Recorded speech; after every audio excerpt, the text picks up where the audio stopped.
নমস্কার বন্ধুরা, আশপাশটা দেখেই বুঝতে পারছো এটা কিন্তু আমার ছাদ বাগানের ভিডিও নয়।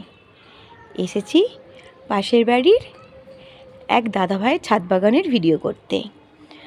ওনার থেকে অনুমতি নিয়ে আমি এই ছাদ বাগানের ভিডিওটা করছি। সব গাছের সঙ্গে এক একদিন আলাদা আলাদা করে পরিচয় করিয়ে দেব। তবে আজকে আমি যে গাছটার ভিডিও করছি তার কিন্তু আমি নাম জানি না। নামটা আমি তোমাদের কাছ থেকে জানতে চাই। পুরো গাছটা একটু দেখিয়ে দিই। গাছের গোড়াটা দেখো, কিছুটা খেজুর গাছের মতো দেখতে, আবার কিছুটা নারকেল গাছের মতো দেখতে, কিন্তু নাম তো জানি না। নামটা আমি তোমাদের কাছ থেকেই জানতে চাই, এই গাছের নামটা কি। তো যাই হোক, গাছটা কিন্তু ভীষণ সুন্দর দেখতে, যার কারণেই আবার ছোট ছোট পাতা বেরিয়েছে, দেখতে পাচ্ছ।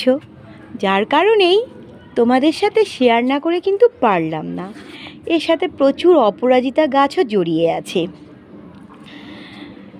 তা তোমাদের কাছে আমার একটা প্রশ্ন রইল, গাছটার নাম আমাকে জানিয়ে দেওয়ার জন্য। তোমাদের যদি আমার এই ভিডিওটা ভালো লেগে থাকে অবশ্যই লাইক, কমেন্ট, শেয়ার করো। আর যদি ফেসবুক থেকে দেখে রাখো ফলো করে দিও। ইউটিউব থেকে দেখে রাখলে অবশ্যই সাবস্ক্রাইব করে দিও। এখন টাটা, প্লিজ বন্ধুরা সঙ্গে থাকো।